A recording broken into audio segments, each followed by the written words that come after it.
personel Polres Tebo dikerahkan untuk mengamankan tahapan pilkada.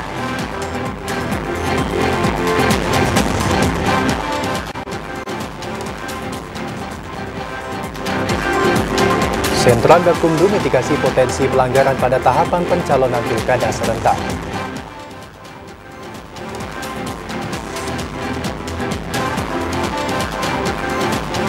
Gubernur Jambi Al-Haris secara resmi melepas kontingen PON ke-21 Provinsi Jambi tahun 2024.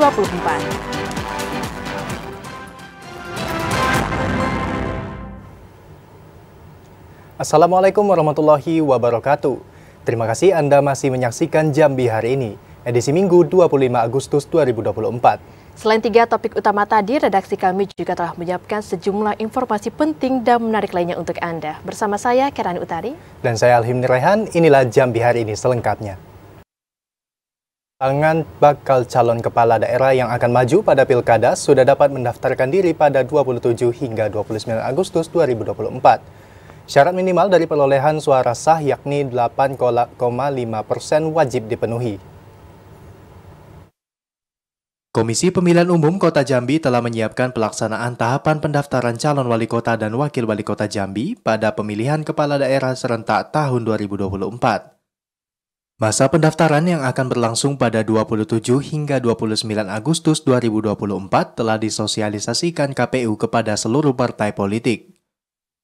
2 hari pertama, yakni 27 hingga 28 Agustus 2024, pendaftaran dibuka mulai pukul 8 hingga 16 waktu Indonesia Barat.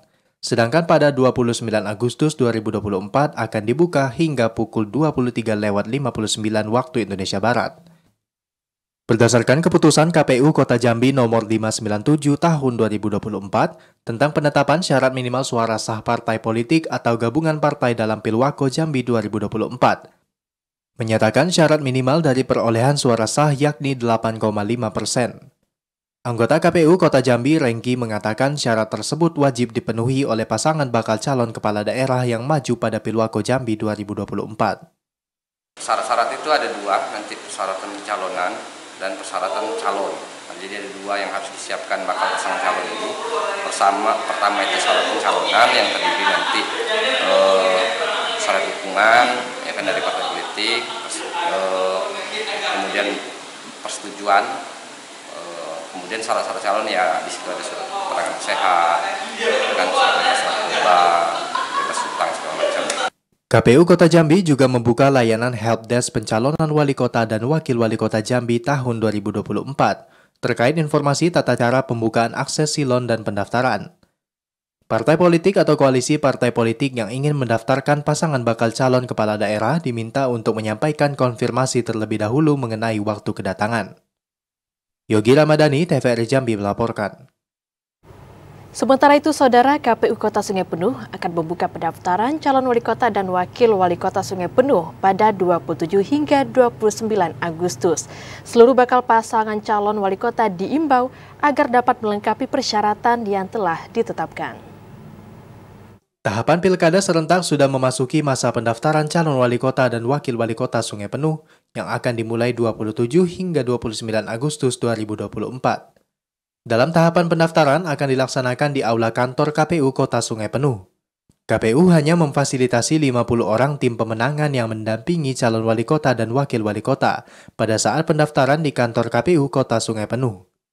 Ketua KPU Kota Sungai Penuh Jumira Lestari mengatakan, untuk mensukseskan tahapan pendaftaran, pihaknya melibatkan beberapa instansi terkait, seperti TNI, Polri, Satpol PP, Dinas Kesehatan, dan Badan Kesatuan Bangsa dan Politik. Koordinasi persiapan untuk pendaftaran bakal pasangan calon wali kota dan wakil wali kota Sungai Penuh tahun 2024 yang sesuai jadwal dan tahapan di tanggal 27, 28, dan 29 Agustus. Nah, banyak hal kita bicarakan tadi, baik dari KPU, kemudian juga dari pihak keamanan, dari Dinas Kesehatan, kemudian Satpol PP, Perhubungan, semua menyampaikan saran dan pendapat usulan dalam persiapan untuk pendaftaran di tanggal 27, 28, dan 29 mendatang. KPU mengimbau seluruh parpol dan tim pemenang calon wali kota dan wakil wali kota Sungai Penuh agar dapat menjaga ketertiban saat tahapan pendaftaran Pilkada serentak 2024. Fahlan, TVRI Jambi melaporkan. Ratusan personil Polres Tebo dikerahkan untuk mengamankan tahapan pendaftaran bakal pasangan calon bupati dan wakil bupati Tebo. Nantinya akan dilakukan rekayasa lalu lintas, sedangkan di lokasi pendaftaran pengamanan akan dimaksimalkan bersama TNI, Satuan Brimob maupun instansi pemerintah lainnya. Polres Tebo tengah mempersiapkan personil untuk pengamanan pendaftaran bakal pasangan calon bupati dan wakil bupati Tebo. Kepala Bagian Operasi Polres Tebo Kompol Dastu Gustiawan menyampaikan, pengamanan di KPU Kabupaten Tebo saat pendaftaran pasangan bakal calon akan ditingkatkan. Hal tersebut untuk mengantisipasi pendaftaran serentak di hari yang sama dilakukan oleh bakal calon kepala daerah. Sebelumnya jumlah personil hanya 80 orang, kini ditambah menjadi sekitar 100 personil. Secara teknis akan dilakukan rekayasa lalu lintas. Sedangkan di lokasi pendaftaran, pengamanan akan dimaksimalkan bersama TNI, Satuan Brimob, maupun instansi pemerintah lainnya. Personil sudah kita siapkan, ada 6 satgas yang akan mengawasi kegiatan pendaftaran bakal calon atau kandidat bupati atau wakil bupati. Untuk jumlah kami akan maksimal masalah pengamanan.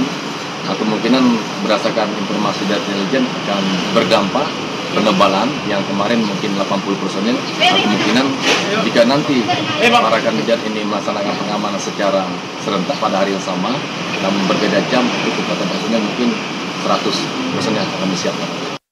Kepala Bagian Operasi berharap saat pendaftaran bakal pasangan calon nanti, para pendukung diminta untuk sama-sama menjaga ketertiban dan keamanan, agar pelaksanaan pendaftaran berjalan dengan lancar.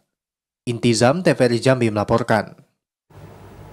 Ya, Saudara, KPU Tebo mulai mempersiapkan tempat yang menjadi lokasi pendaftaran bakal pasangan calon bupati dan wakil bupati Kabupaten Tebo. Sesuai jadwal yang disampaikan, pendaftaran mulai dibuka pada 27 hingga 29 Agustus mendatang. Untuk mengetahui seperti apa persiapan KPU saat ini, kita sudah terhubung dengan kontributor TVRI Jambi Intizam langsung dari Kabupaten Tebo. Halo, selamat sore Intizam. Jelang pendaftaran bakal calon kepala daerah, seperti apa persiapan yang dilakukan KPU saat ini, Intizam? Ya, selamat sore. Baik, pemirsa TVRI Jambi, jelang memasuki jadwal pendaftaran bakal pasangan calon bupati dan wakil bupati Kabupaten Tebo, melakukan berbagai persiapan untuk menerima bakal pasangan calon saat mendaftar nanti. Dan saat ini berbagai persiapan yang dilakukan yaitu persiapan yang sudah dibuat saat ini, pendirian tenda yang menjadi lokasi pendaftaran. Tenda ini didirikan di halaman aula kantor KPU karena nantinya tenda ini dijadikan tempat untuk bakal pasangan calon menyerahkan berkas pendaftaran ke KPU Kabupaten Tebo.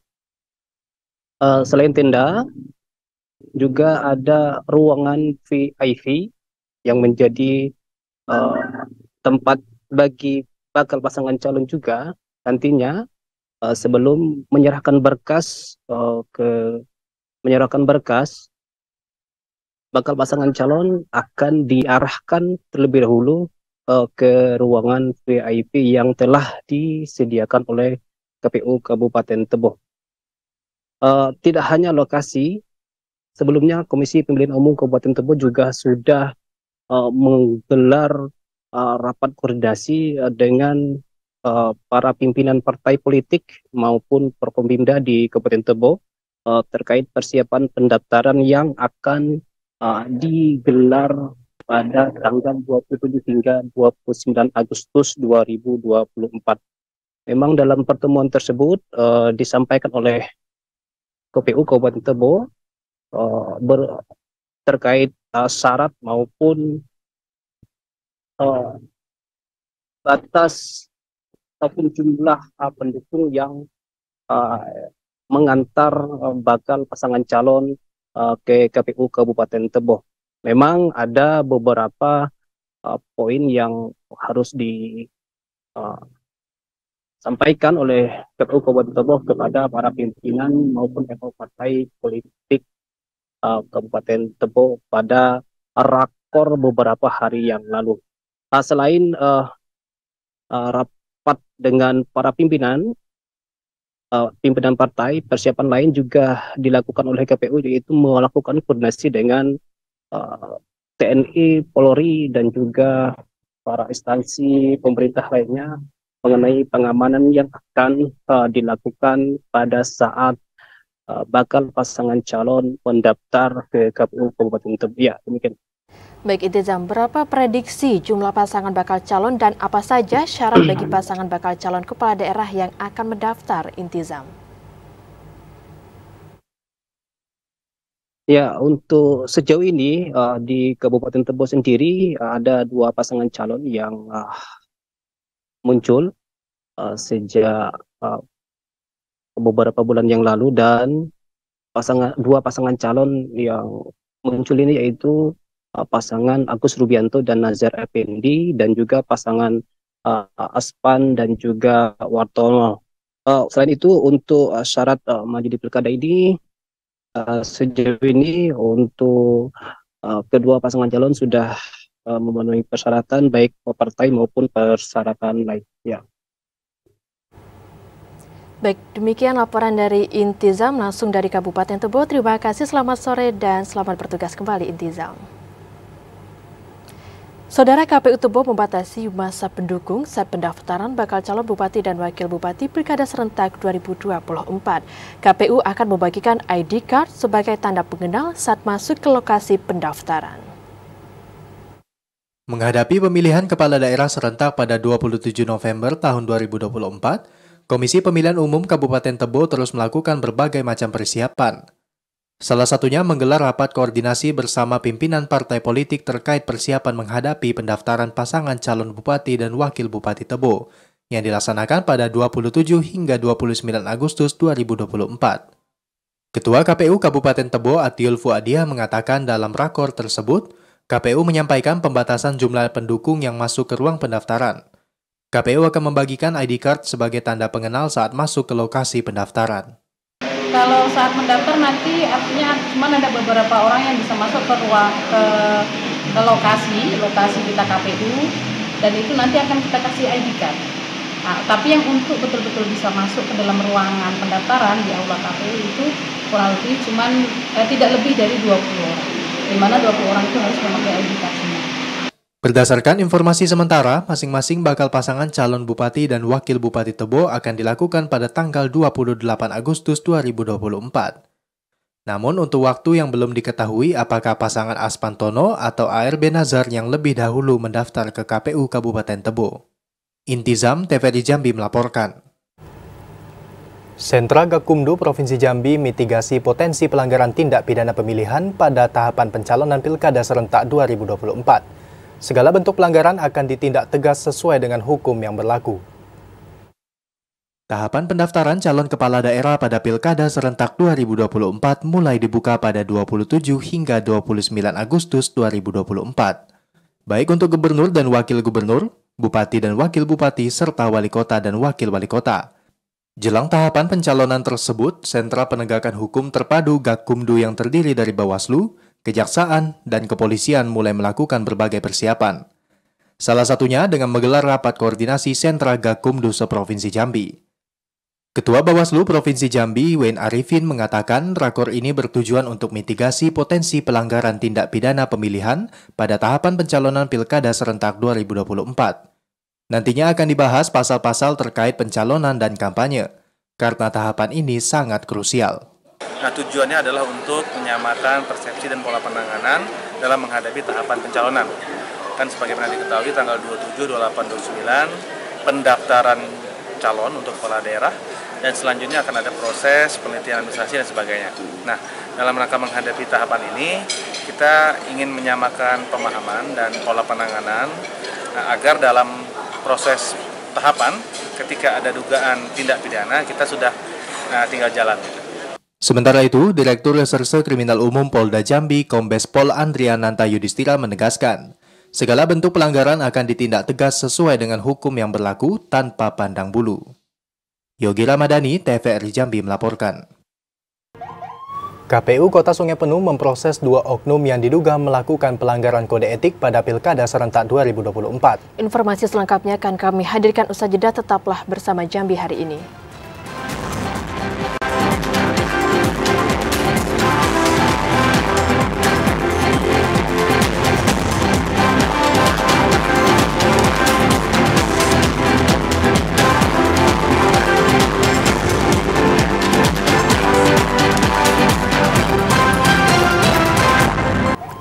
Terima kasih Anda masih menyaksikan Jambi hari ini dalam segmen menuju Pilkada 2024. Saudara, KPU Kota Sungai Penuh masih memproses 2 oknum penyelenggara yang diduga melakukan pelanggaran kode etik pada Pilkada serentak 2024. Keduanya akan segera dipanggil untuk dimintai keterangan.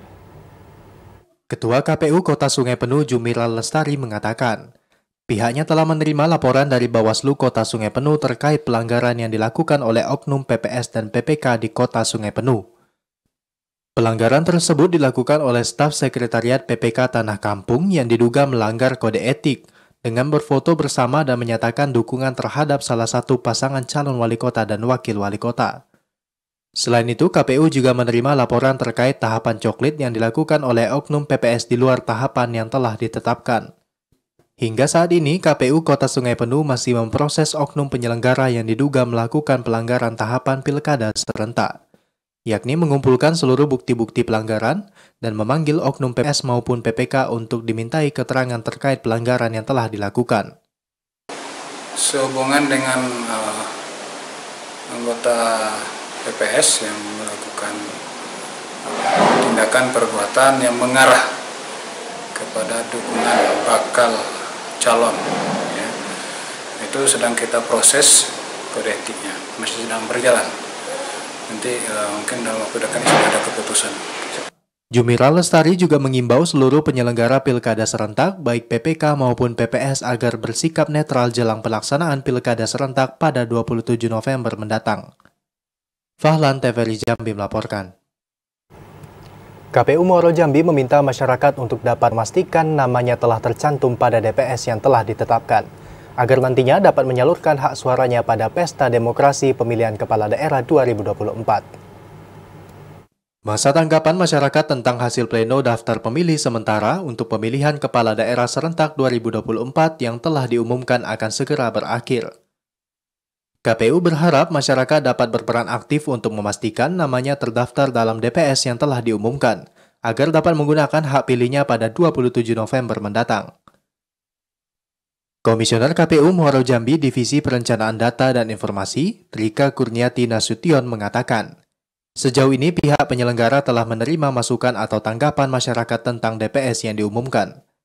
Tanggapan yang disampaikan mulai dari adanya pemilih baru hingga DPS yang tidak memenuhi syarat atau TMS seperti mereka yang telah meninggal dunia.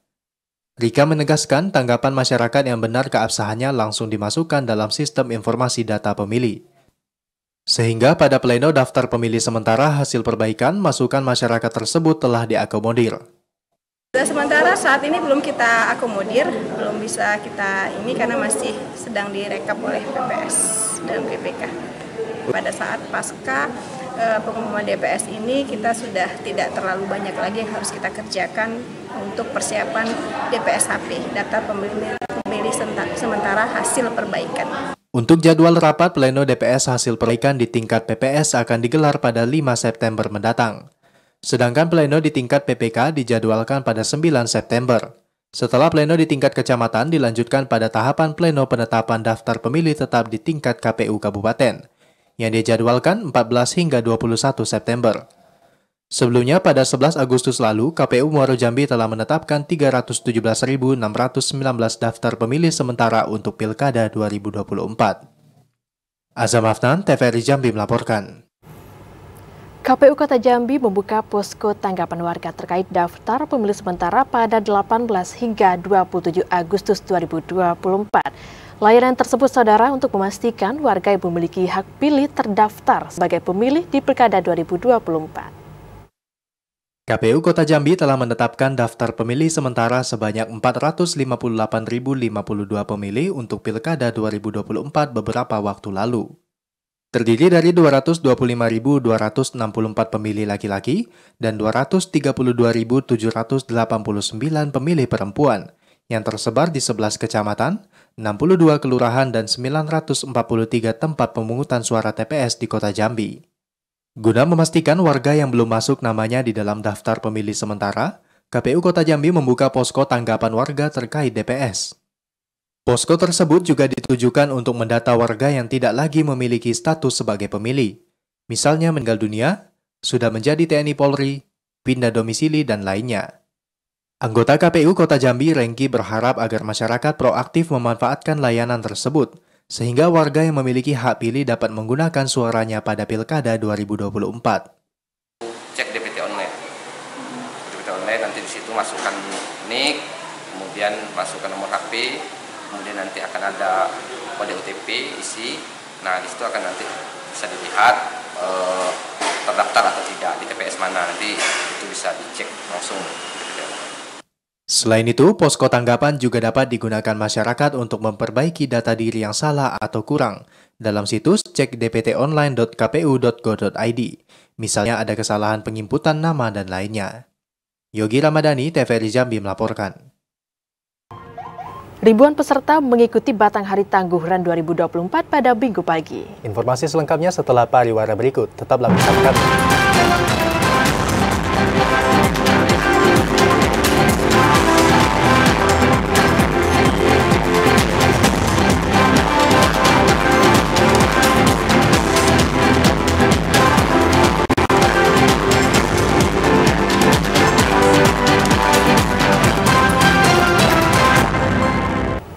Anda kembali menyaksikan Jambi hari ini dalam segmen advertorial. Saudara Gubernur Jambi Al-Haris secara resmi melepas kontingen PON ke-21 Provinsi Jambi tahun 2024. Kontingen ini akan mewakili Provinsi Jambi untuk bertanding pada ajang nasional di Aceh dan Sumatera Utara. Gubernur Jambi Al-Haris secara resmi melepas kontingen Pekan Olahraga Nasional ke-21 Provinsi Jambi tahun 2024. Pelepasan kontingen yang akan berlaga pada ajang olahraga tingkat nasional di Aceh dan Sumatera Utara itu dilakukan di Auditorium Rumah Dinas Jabatan Gubernur Jambi Sabtu malam.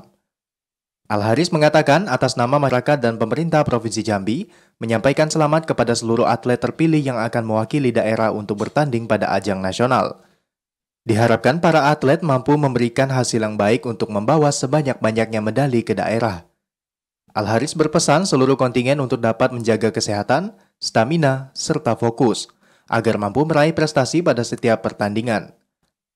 Al-Haris juga meminta panitia untuk menjamin keperluan atlet, mulai dari penginapan hingga asupan makanan dan vitamin, agar seluruh atlet siap untuk mengeluarkan kemampuan saat bertanding. Iakan pembukaan di tanggal 9 September yang akan datang. Tentu ini momen kita bahwa atlet kita yang cukup banyak di Jambi, potensinya luar biasa. Inilah momennya kita untuk melihat bagaimana latihannya selama ini. Inilah ajang mereka menguji selama ini dia latihan seperti apa. Dan ini dia uji dengan atlet-atlet dari provinsi lain nanti. Kita berharap ini barometer bagaimana kita latihan selama ini. Yang kedua, tentu kita berharap juga atlet yang akan berangkat ini juga disiapkan dengan baik, kesehatannya, mentalnya, nanti juga tempat tinggalnya, makan dan sebagainya lah, sehingga mereka nyaman berlaga nanti, karena ini membawa misi nama daerah Provinsi Jambi. Pada Pekan Olahraga Nasional ke-21 tahun 2024 yang akan digelar 8 hingga 20 September di Aceh dan Sumatera Utara, kontingen Provinsi Jambi akan mengikuti 34 cabang olahraga.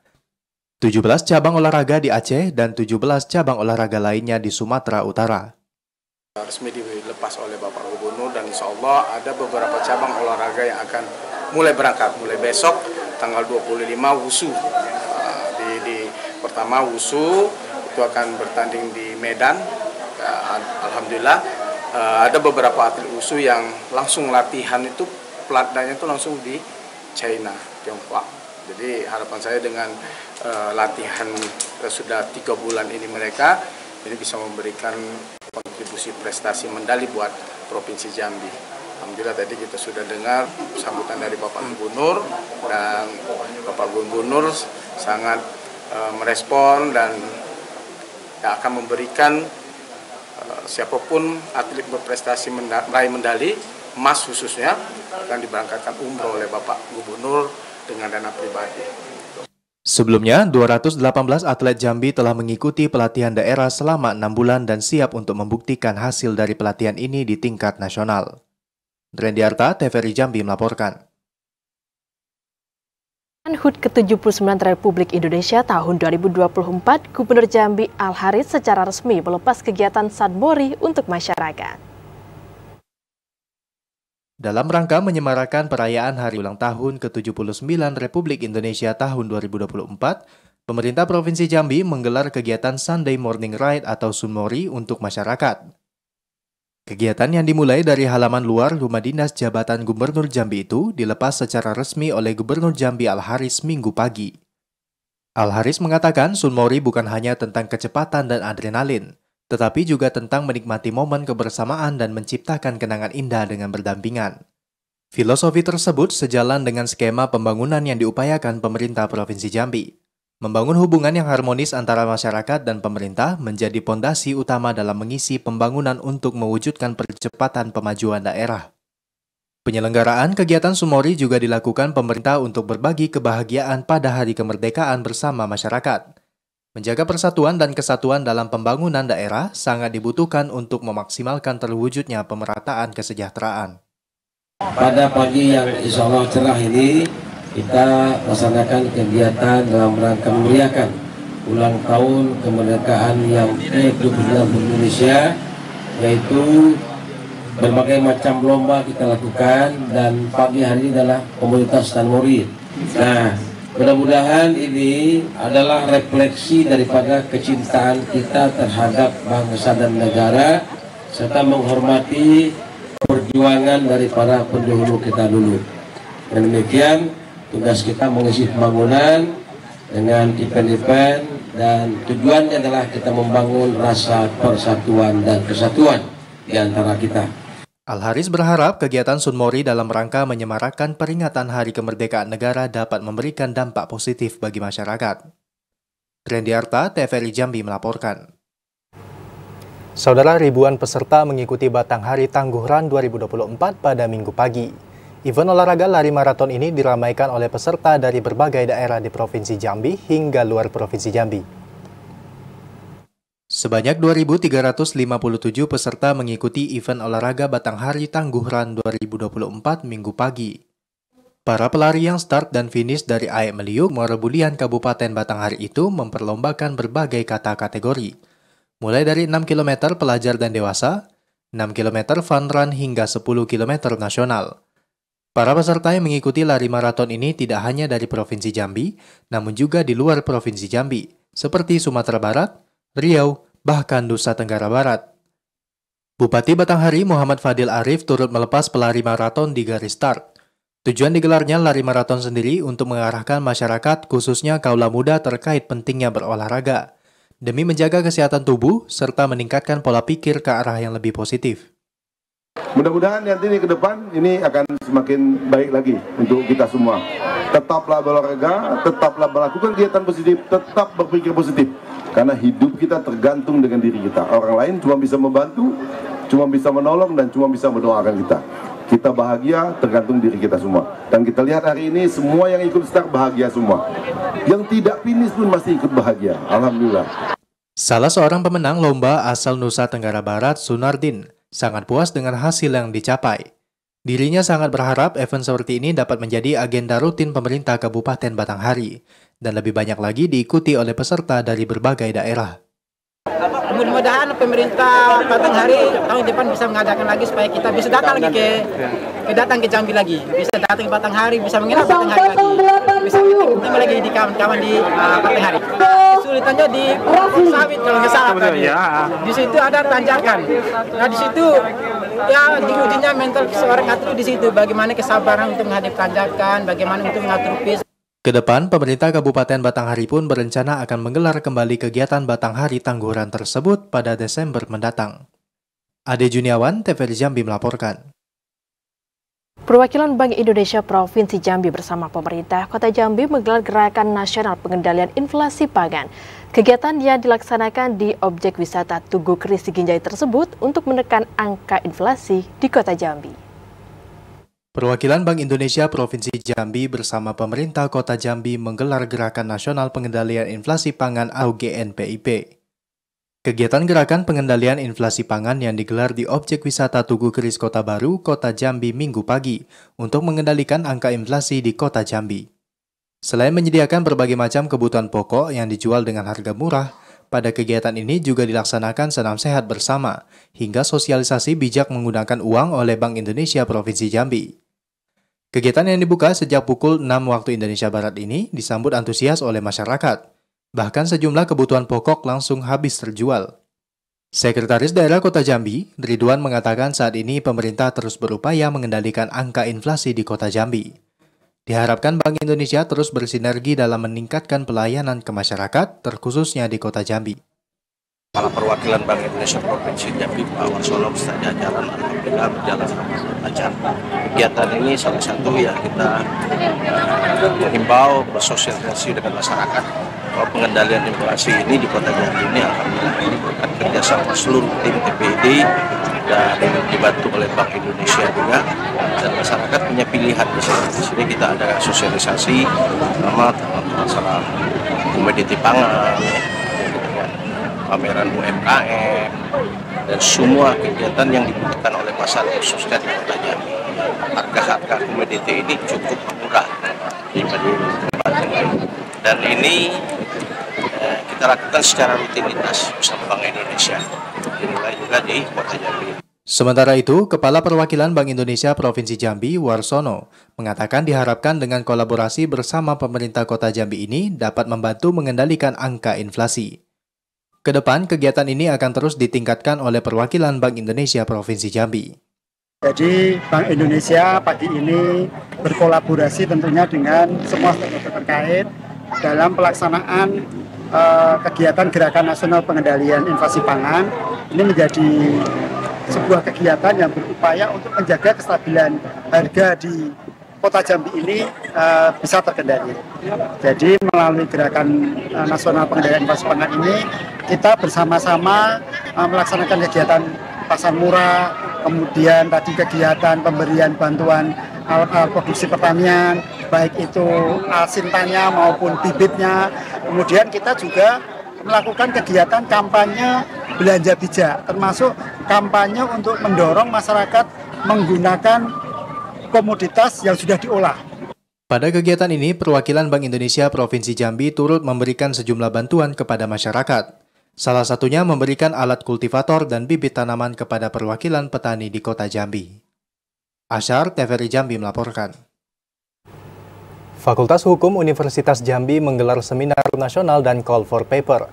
Seminar ini bertajuk Refleksi dan Proyeksi Pembangunan Kelanjutan dalam Hukum Pengelolaan Sumber Daya Alam. Fakultas Hukum Universitas Jambi menggelar seminar nasional dan call for paper. Seminar yang bertajuk Refleksi dan Proyeksi Pembangunan Berkelanjutan dalam Hukum Pengelolaan Sumber Daya Alam dibuka Wakil Dekan Bidang Akademik, Kerjasama dan Sistem Informasi Fakultas Hukum Unja Muskiba. Seminar menghadirkan 3 narasumber dari berbagai universitas. Di antaranya dosen Fakultas Hukum Universitas 11 Maret Isharyanto, yang menyampaikan tentang mempertimbangkan pembadanan doktrin kepercayaan publik untuk hukum pengelolaan sumber daya alam berkelanjutan di Indonesia. Kemudian dosen Fakultas Hukum Universitas Riau, Maria Maya Lestari, yang menyampaikan materi tentang Indonesia kini dan nanti. Terakhir, narasumber pada seminar nasional tersebut disampaikan dosen Fakultas Hukum Unja, Retno Kusniati, yang menyampaikan materi tentang akses dan benefit sharing. Usai penyampaian materi, para peserta seminar dari berbagai universitas di Indonesia dan akademisi berkesempatan bertanya kepada para narasumber. Wakil Dekan Fakultas Hukum Muskiba mengapresiasi atas terlaksananya seminar nasional yang menghadirkan para narasumber yang ahli di bidangnya.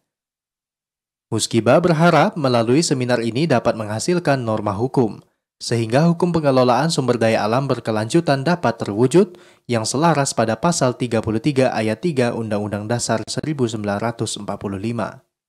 Seminar ini membuahkan satu rekomendasi kepada pemerintah, khususnya pemerintah pusat terkait dengan implementasi daripada pasal 33 ayat 3. Sehingga nantinya dari implementasi tersebut, ketentuan-ketentuan peraturan pelaksana daripada pasal 33 itu bisa kita berikan masukan untuk dilakukan perubahan untuk supaya pengelolaan sumber daya alam itu memang nantinya mencerminkan diperuntukkan sebesar-besarnya untuk kemakmuran rakyat. Pada seminar nasional ini juga diisi penyerahan tanda mata dan plakat kepada para narasumber dan menyaksikan tarian Zapin Melayu persembahan tim Amerta Abibraya. Kemudian penyerahan tanaman kayu manis kepada para narasumber sebagai bentuk komitmen Universitas Jambi dalam menjaga kelestarian lingkungan. Salah seorang peserta seminar, dosen Fakultas Hukum Universitas Bengkulu, Emma Septaria, mengapresiasi kepada Fakultas Hukum Unja yang telah menyelenggarakan seminar. Topik dalam seminar ini sangat relevan untuk melihat apa yang telah terjadi di bangsa ini pada pembangunan berkelanjutan dalam hukum sumber daya alam. Harapan kami bahwa hasil dari seminar ini tidak berhenti di ruangan ini, tapi juga bisa ditindaklanjuti ya oleh kita bisa kasih saran gitu kepada stakeholders sehingga dalam menentukan kebijakan ke depannya dalam pengelolaan sumber daya alam itu bisa diimplementasikan. Dan Unja juga dapat melakukan kegiatan-kegiatan serupa di kemudian hari. Setelah seminar, kegiatan dilanjutkan dengan call for paper yang dibagikan dalam 4 kelompok. Masing-masing peserta di setiap kelompok mempresentasikan hasil penelitian dan pengabdiannya.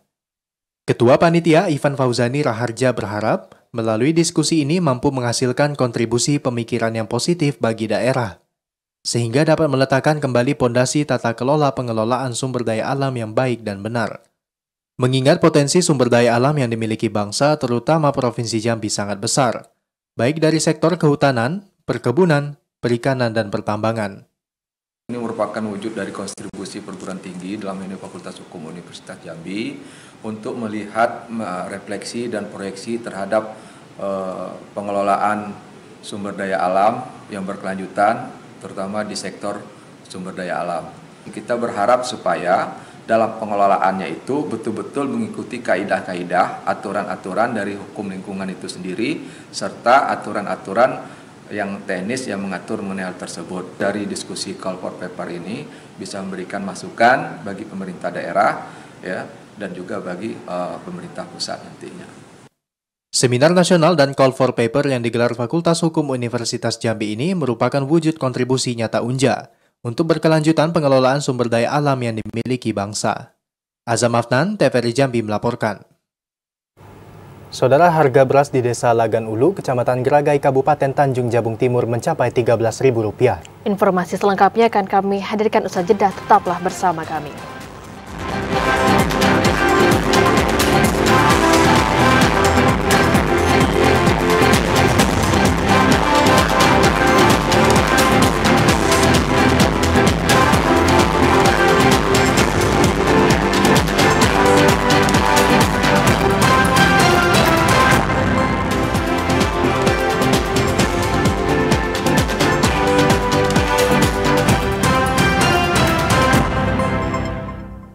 Terima kasih Anda masih bersama kami dalam Jambi hari ini. BPBD Bungo mencatat luasan terdampak kebakaran hutan dan lahan karhutla di Bungo meningkat.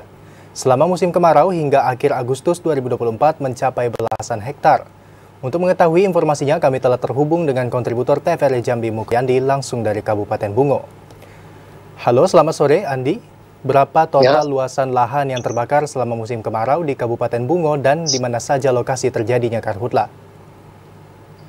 Baik, dapat kami sampaikan terhadap kebakaran hutan dan lahan di Kabupaten Bungo, di mana sudah memasuki bulan ketiga musim kemarau di Kabupaten Bungo. Untuk saat ini, di mana kebakaran hutan ini sudah mulai mengalami peningkatan di Kabupaten Bungo.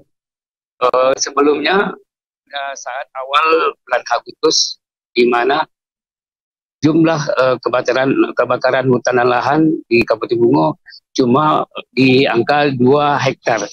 Namun pada akhir Agustus ini luas kebakaran hutan dan lahan di Kabupaten Bungo mulai mengalami peningkatan. Dari peningkatan tersebut, BPBD Badan Penanggulangan Bencana Daerah di Kabupaten Bungo mulai gencar melakukan patroli di daerah-daerah yang dianggap cukup rawan kebakaran hutan dan lahan. Namun musim kemarau ini juga BPBD Kabupaten Bungo terus melakukan berupa mengajak masyarakat, terutama masyarakat di dusun yang daerah yang rawan kebakaran hutan dan lahan, untuk tidak membakar lahan di saat musim kemarau saat ini.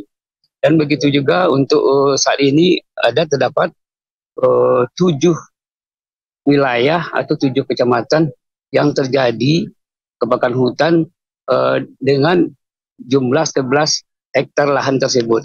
Adapun wilayah-wilayah yang terdapat kebakaran hutan di 7 kecamatan tersebut, ya ini pertama Dusun Manggis di Kecamatan Batin 3. Di sini juga terjadi kebakaran lahan tapi tidak terlalu luas. Kemudian yang kedua Dusun Sungai Tembang di Kecamatan Tanah Sepenggal Lintas. Ini juga terjadi kebakaran lahan. Ini kebakaran lahan ini terjadi pada saat sore hari, di mana petugas sudah melakukan patroli, maka terjadi lagi kebakaran hutan dan lahan di sepanjang jalan lintas Sumatera. 3 Dusun Talang Pantai itu Kecamatan Bungodani. Yang keempat Dusun Sepunggur Batin 2 Bebeko. Kemudian yang kelima Dusun Lubuk Tenam Kecamatan Jujuhan Ilir. Dan terakhir Dusun Seberang Jaya Kecamatan Batin 3 Layang. Dari 11 hektar lahan yang terbakar tersebut meliputi 7 kecamatan yang ada di Kabupaten Bungo. Dari 7 kecamatan ini juga termasuk kecamatan yang cukup rawan, bahkan setiap tahun pasti terjadi kebakaran hutan dan lahan. Ini bukan saja disebabkan oleh manusia, juga disebabkan oleh ada juga orang-orang yang tidak bertanggung jawab yang membuang puntung rokok dengan maksud untuk membuka lahan secara diam-diam. Namun untuk itu BPBD Kabupaten Bungo mengajak masyarakat untuk tidak membuka lahan di saat musim kemarau saat ini, untuk tidak membuka lahan dengan cara membakar, bahkan dengan memaksa dengan sebagai sengaja membuang puntung rokok. Untuk itu pemerintah Kabupaten Bungo melalui Badan Penanggulangan Bencana Daerah tidak bosan-bosannya melakukan patroli, bahkan mengedukasi masyarakat Kabupaten Bungo untuk tidak melakukan pembukaan lahan dengan cara membakar. Adapun dari BP Bungo sendiri cukup gencar menghimbau, bahkan mengedukasi masyarakat Bungo dengan cara di saat hari Jumat pada saat akan melakukan khutbah Jumat juga dihimbau masyarakat untuk tidak melakukan pembukaan lahan dengan cara membakar. Juga di tempat-tempat yang di mana masyarakat berkumpul juga dilakukan himbauan, bahkan edukasi untuk tidak melakukan pembakaran hutan dengan cara pembukaan lahan dengan cara membakar. Untuk itu BPBD Bungo sangat intens sekali dengan jumlah peningkatan kebakaran hutan ini, terus melakukan patroli baik dari tim BPBD seperti dari TNI Polri, Manggala Agni, juga dari tim Damkar Kabupaten Bungo. Demikian. Ya, pemerintah dari Kabupaten Bungo terus melakukan sosialisasi kepada masyarakat untuk tidak membuka lahan dengan cara dibakar. Terima kasih Mukriandi atas laporan Anda dan selamat kembali bertugas. Beralih ke informasi lainnya, saudara, petani di Kabupaten Tanjung Jabung Timur tengah melakukan panen padi. Berbeda dari harga pasar, beras di tingkat petani saat ini mencapai Rp13.000 per kilogram.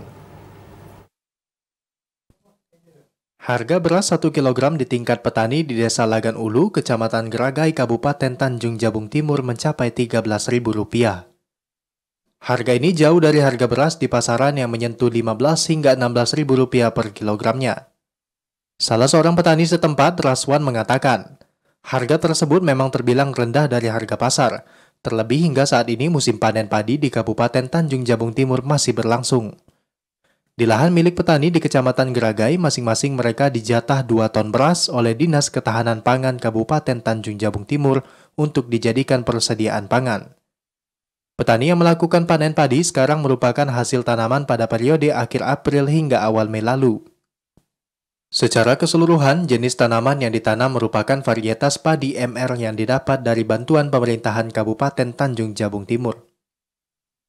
Aku jual ketengan di rumah 13, ada yang 12, nengok berasnya. Oh, kalau ke dinas berarti langsung? Kalau ke dinas langsung. Sejauh masa tanam hingga panen, petani kerap keluhkan mahalnya biaya produksi berupa pupuk. Sebab beberapa bulan terakhir mereka tidak mendapatkan alokasi pupuk subsidi. Kliva Patria, TVRI Jambi melaporkan. Memperingati HUT ke-79 Republik Indonesia, warga RT 42 Kelurahan Legok, Kecamatan Danau Sipin, Kota Jambi, menggelar berbagai perlombaan tradisional. Lomba ini untuk memperkenalkan kepada generasi bangsa tentang semangat kemerdekaan. Puluhan masyarakat di RT 43 Kelurahan Legok, Kecamatan Danau Sipin, Kota Jambi menggelar berbagai perlombaan tradisional, seperti tarik tambang, balap karung, panjat pinang, balap perahu, hingga serangkaian perlombaan tradisional lainnya. Perlombaan yang dibagi menjadi kelompok usia tersebut diikuti puluhan masyarakat dengan penuh antusias. Mereka saling berlomba untuk memperebutkan serangkaian hadiah yang disediakan oleh panitia. Tokoh masyarakat Danau Sipin, Zainul Bahri, berharap melalui kegiatan ini dapat memperkenalkan kepada generasi bangsa tentang semangat para pejuang, serta melestarikan perlombaan tradisional yang mulai terkikis oleh zaman. Bahasanya kami ingin RT 42 Kelurahan Legok, Kecamatan Sipin memperingati Hari Kemerdekaan yang ke-79. Nah, dengan ininya kami warga Tua Tengganai ini berinisiatif membuat suatu perayaan, yaitu perayaan ke-17-an. Jadi kami di situ lakukan itu dengan hiburan organnya ada, kemudian hiburan anak-anak juga, perlombaan, kemudian ibu-ibunya juga kami adakan. Dengan memperingati Hari Kemerdekaan Republik Indonesia yang ke-79, masyarakat diharapkan dapat menjaga kerukunan antar sesama dan lebih mempererat tali silaturahmi. Asyar, TVRI Jambi melaporkan. Festival Mandi Syafar menjadi sebuah agenda sakral yang setiap tahunnya dilakukan. Selain menarik minat wisatawan dari luar Provinsi Jambi, agenda ini hanya dilakukan pada Rabu terakhir bulan Syafar. Festival Mandi Syafar Air Hitam Laut akan kembali dilaksanakan pada tahun 2024 ini. Berdasarkan jadwal, rangkaian Festival Mandi Syafar Air Hitam Laut akan dilaksanakan pada 26 hingga 28 Agustus 2024, atau pada hari Rabu terakhir bulan Syafar. Tradisi Mandi Syafar Air Hitam Laut dilaksanakan di Pantai Babus Salam yang berada di Kecamatan Sadu, Kabupaten Tanjung Jabung Timur dan dibuka untuk umum. Kepala Dinas Budparpora Kabupaten Tanjung Jabung Timur, Zeki Zulkarnain mengatakan, prosesi Mandi Syafar Air Hitam Laut tidak berbeda dari tahun-tahun sebelumnya. Dimulai dari mencari 1000 daun mangga, menulis aksara di atas daun mangga dan sampai pada hari pelaksanaannya. Tradisi ini digelar murni dari komunitas yang ada di desa tersebut sejak lama. Sebelum Mandi Syafar, masyarakat Air Hitam Laut melakukan sejumlah kegiatan persiapan. Mulai dari munajat doa, pembuatan menara, khataman Al-Quran, hingga menuliskan doa di daun yang diikat di kepala. Masyarakat yang ingin mengikuti Mandi Syafar tidak perlu mandi terlebih dahulu setelah bangun pagi. Budaya Mandi Syafar ini juga kerap menyedot perhatian wisatawan dari luar Provinsi Jambi. Konsep Mandi Syafar seperti biasa, itu memang tujuan untuk pelabala. Selain itu, sebelum pelaksanaan acara inti juga ada acara-acara seperti tradisi olahraga tradisional seperti mengupas kelapa, mengangkat kelapa, dan sebagainya. Dikarenakan banyak tradisi dan budaya yang ada di Kabupaten Tanjung Jabung Timur, membuat Mandi Syafar Air Hitam Laut ditetapkan sebagai Warisan Budaya Tak Benda atau WBTB pada tahun 2022 karena ciri khas dari budaya Desa Air Hitam Laut sejak lampau. Kliva Patria, TVRI Jambi melaporkan. Kelompok usaha mikro kecil menengah di Jambi berhasil memproduksi minuman rempah jahe instan dan makanan jahe. Jahe tersebut, saudara, diyakini dapat meningkatkan daya tahan tubuh. Kelompok usaha bersama UMKM di Desa Sukamaju, Kecamatan Mestong, Kabupaten Muaro Jambi, mengelola tanaman hortikultura jahe dan kunyit menjadi minuman jahe instan. Tanaman jahe yang sudah dibersihkan tersebut lalu dihaluskan dengan blender. Setelah halus, jahe disaring dan diambil patinya. Lalu sari patinya disaring dan diolah hingga menjadi bubuk. Ketua kelompok usaha bersama Nurmala mengatakan, usaha yang kelompoknya tekuni sudah berjalan selama 3 tahun. Dalam seminggu, kelompoknya dapat memproduksi sekitar 20 kg jahe dan kunyit. Minuman yang ia produksi ini diyakini dapat meningkatkan daya tahan tubuh. Jadi ini adalah rumah rimpang, tempat untuk memproduksi olahan hortikultural seperti kunyit, jahe, dan olahan-olahan lainnya juga. Dijadikan apa, Kak? Bahan itu biasanya kan kalau hortikultural itu kan bentuknya mentah ya Pak ya. Kemudian di sini kami buat olahan yang sudah jadi seperti jahe tadi kan dibuat serbuk dan tinggal diseduh. Kemudian ada juga dibuat cookies jahe, kemudian permen jahe dan lain-lainnya. Masih banyak produk-produk lainnya yang kami olah dari olahan hortikultural tersebut. Saat ini kelompoknya hanya memproduksi berdasarkan pesanan. Namun demikian, pihaknya sering mengikuti kegiatan bazar UMKM. Yogi Ramadhani, TVRI Jambi melaporkan. Ya, saudara, informasi tadi sekaligus mengakhiri Jambi hari ini. Terima kasih atas perhatian dan kebersamaan Anda. Saya Alhimni Raihan. Dan saya Kerada Utari bersama kerabat kerja yang bertugas pamit undur diri. Wassalamualaikum warahmatullahi wabarakatuh dan sampai jumpa.